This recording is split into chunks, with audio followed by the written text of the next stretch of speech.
Tingnan nyo to mga lodi oh. Bagong pamamaraan ng free energy at viral na viral nga yan sa TikTok oh. Gumamit lang siya ng 4 na magnet tapos pinaiikot niya at nang switch niya umilaw.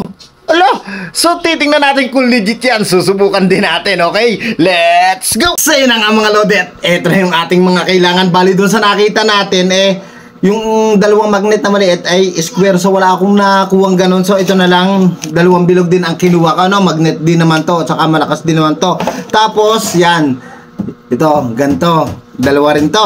Tapos meron tayong yang ilaw, yan. Bali ito na lang ang ilaw na ginamit ko para mas malapit sa katotohanan.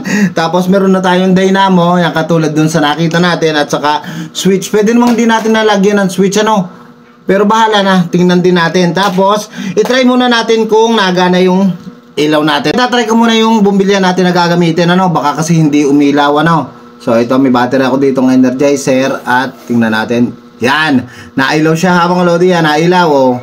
Nailaw. Tapos, ito naman dynamo na gagamitin natin. Tingnan natin kung nagana. So, lagyan ko ng LC. Yan. Tapos, kahit isang battery lang dito siguro gagana. Loh. Tika lang mga lodi, talupan ko lang. Yan, tingnan natin kung nagana to. Yan, naikot siya. Yan. Simulan na natin. Muna ang ating unang gawin, so ilagay muna natin itong dynamo sa gitna, no? So ito, ilagay na natin mga lodi. So ito muna ang lalagyan ko ng stick glue. Ilagay natin sa gitna. Pantayin ko lang to mga lodi. Okay, so nailagay ko na itong ating dynamo sa gitna. So ang susunod naman natin gagawin ito. So bala yung sukat nitong ating gagawing LC yan, 22.4, so 11.2 ang kukuhanin ko dito. So ito, natatakan ko na siya. Tapos lalagyan na natin ng magnet, itong dalawang maliit na to. Yan. So itong dalawang maliit na to, ilalagay ko na rin mga lodi, at saka lalagyan natin ng butas sa gitna. Okay? Sabi, ang cute niya mga lodi. Ano? Oh, so ilalagay na natin ito dito. Yan. So nakuha ko na yung gitna niya. Yan, dito ilalagay na natin. At ito na nga, ilagay ko na itong dalawang magnet na maliit, saka itong yan, itong stick na ito. At tingnan nga daw natin kung okay siya. In 3, 2, 1. Yan! Okay siya. So, ang ilalagay na lang natin mga lodi, itong magnet na ito, at saka lalagyan natin ng mga wire. Tapos yun na lang, ano? So, ito, dito. Yan, nagalaw siya. Dapat nakakuan siya. Yan, ganan. Yun, ganon.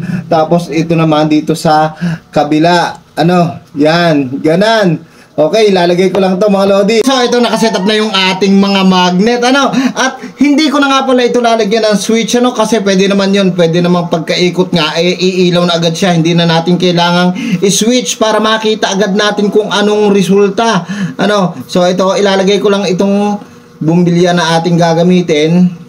Yan mga lodi. So ilalagay ko lang to.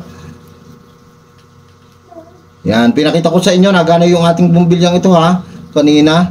Eto nga, at natapos na natin yung bagong pamamaraan daw ng free energy, bagong technique na nakita ko nga, at viral na viral nga ito sa TikTok.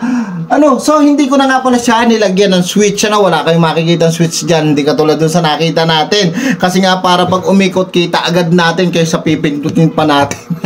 Ano, so ito na, the moment of truth, in 3, 2, 1. So lapit ko sa inyo para makita ninyo kung iilaw nga siya. Ito na, in 3, 2,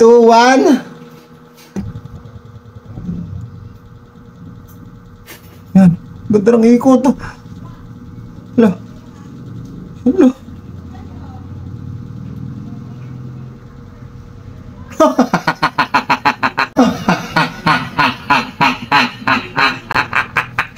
Mga lodi, hindi na ilaw.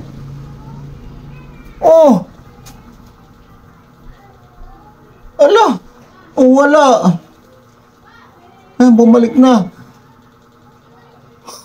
Wala mga lodi, hindi na ilaw. So, try natin ang pabalik naman ang ikot yan. Para alam ninyo, pag pabalik naman ang ikot, kung iilaw nga siya. 3, 2,